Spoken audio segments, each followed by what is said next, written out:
You are listening to the podcast Coffee and Resistance Literature, promoting cultural exchange through literature, by the CRENAC Research Project and supported by the American Embassy to celebrate 200 years of diplomatic relations between Brazil and the United States. Hello, I am Ana Luisa, and welcome to another episode of the podcast Coffee and Resistance Literature, promoting cultural exchange through literature. And today I am with my friend Chelly.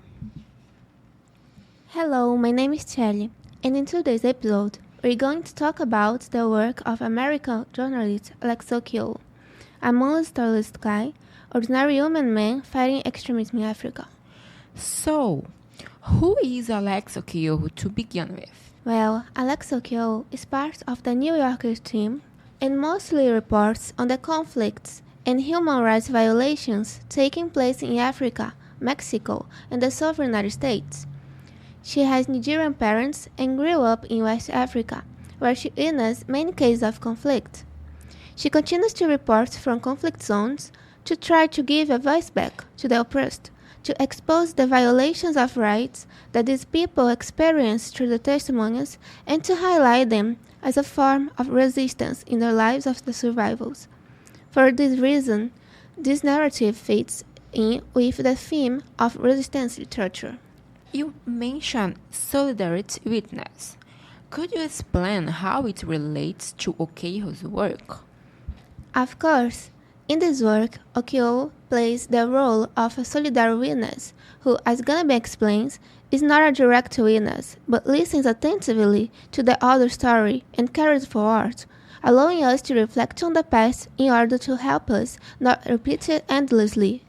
This concept about solidarity witness is very interesting, especially consider that the narratives in the book published in 2017 are a collection of testimonies from cases of state of exception that occurred in the 21st century in modern Africa, such as Mauritania, Somalia, Uganda, and Nigeria.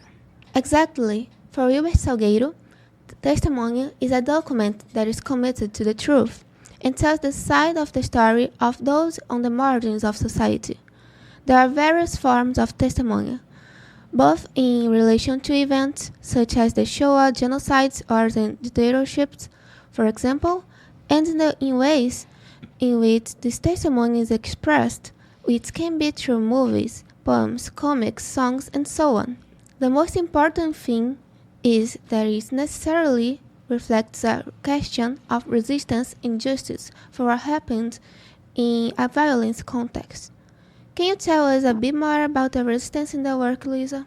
For Tânia Sarmento Pantoja, we have resistance as a fracture. But what is this resistance as fracture? This form of resistance is to be in the helm of the so-called faulting fracture, because the place where this resistance is taking place is a place that is causing strangeness. For those who have been fractured by the event that lead them to resist in that place, as in the work, the survivors of the violence that took place are forced to live under the shadow of the place and the events that fractured them. This is where the testimonies are constructed in order to give prominence to the accounts of the survivors, who are always pushed aside in history, having their experience hidden and with this power to tell what happened. In other words, their testimony comes to light and shows the unofficial part of the history, which will only be told by the side of the people who suffer at the hands of a sufferer or someone with more power to carry out atrocities on their lives, which are considered naked lives. But what is this naked life that we've been talking about so much? Naked life is a state where individuals are reduced to mere biological existence and become killable bodies due to natural freedom. Their lives lose their value, They become disposable, naked lives without the protection of the state. This reminds me another important concept when studying this work, that one necropolitics, known as politics of death, a term coined by the author Attila Bembe and based on the concept of biopower and the notions of sovereignty, which refer to domination over the lives of others. In other words, power over how and who must live or die in relation to states of exception. Shelley, can you tell us more about the necropolitics present here? We can say that necropolitics is the right that some authority admits to exterminate a group of people, and this control over life is therefore the manifestation of sovereign power. Bembe studies sovereignty applied to as the generalized instrumentalization of human existence and the material destruction of human bodies and populations. In O'Keeffe's work, specifically in the chapters referring to the country of Mauritania, this instrumentalization is noticed through the process of objectification and the destruction of a group identity, that is, the epistemicide involved, which indicates the erasure of identities and cultures. As slaves, they are empty of their humanity and become objects to please the colonizer's demands. What else can we find in the narrative, Luisa? Moving on into the narrative, we will talk about the chapter entitled Uganda, which is told in two parts. In the narrative, the testimonies present are those of Eunice and Bosco, who recount what they went through after being kidnapped by the RRA, Lord Resistance Army. Eunice met Bosco in the forests of southern Sudan in 1996, kidnapped by the RRA, founded by Joseph Kony in 1987. The LRA raided villages in North Uganda and kidnapped children. This conflict is one of the most extensive in Africa, and it still has an impact today. The LRA is accused of various violations. Eunice was only 15 years old when she was abducted. She was visiting her old sister at a boarding school when the rebels stormed the place. The men, most one if you look at closely, were still boys, forced the girls to walk through the forest with them for weeks while they carried out domestic activities for them.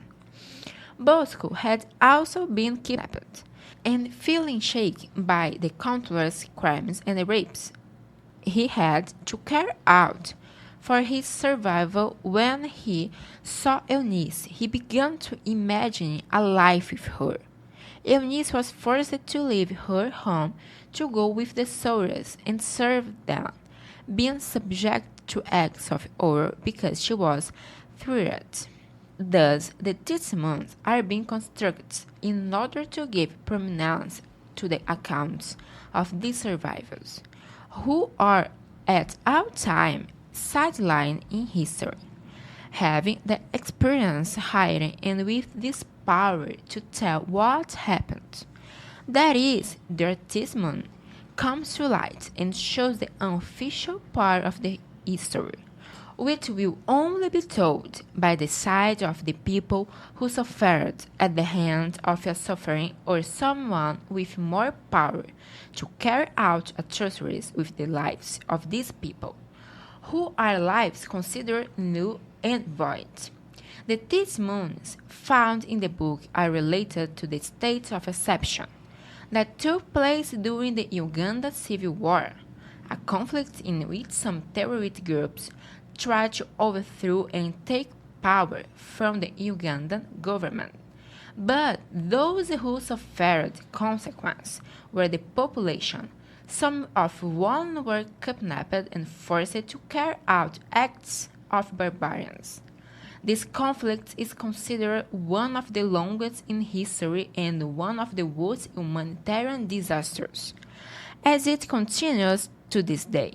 It can be seen from the testimonies how the terrorist group acted, with large-scale killings, rapes, and kidnappings. As a result, the fear and terror of the past continues in the lives of the survivors. The trauma of what happened and the catastrophe itself causes concern. As said by Tânia Sarmento Pantoja, open quote, "Fear undoubtedly terrifies us because what motivates us to fear, what inculcates paralysis in us, at the same time forces us to look at and recognize the vulnerability and irrevocable subjects that make us discontinuous and immobilized."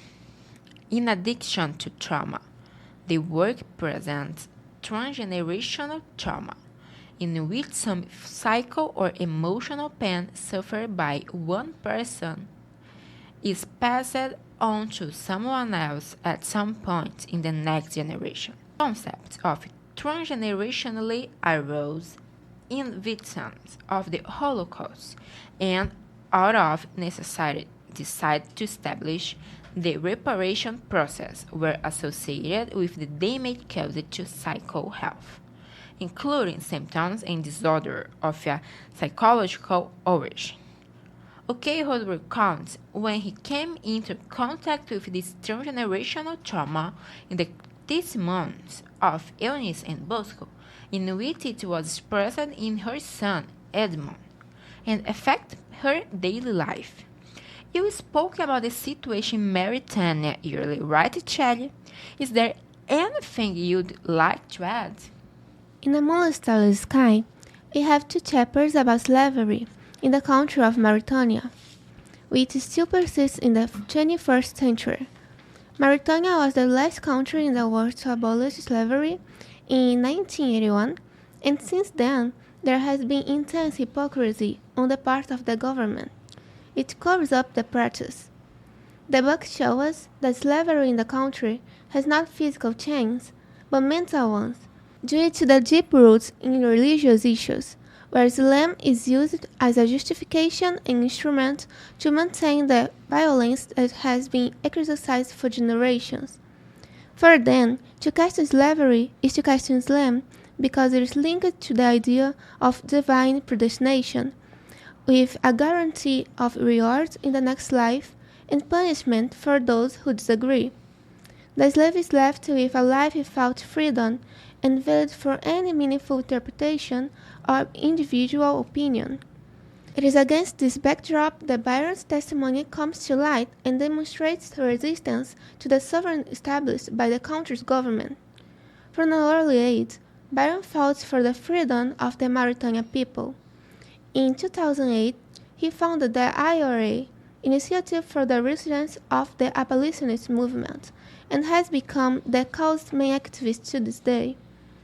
He always reinforced in his testimony that the persistence of slavery in Mauritania is intrinsic to the religion, so the situation can only be changed when the interpretation of the Quran is based on its principles of equality, tolerance, and freedom of expression, which he claims is the true Islam. In addition to Byron, we have the testimony of Habib Sidi, former slaves rescued by Byron. Habib believed that Byron was a traitor and felt threatened, a reflection of the inhuman treatment she received as a slave.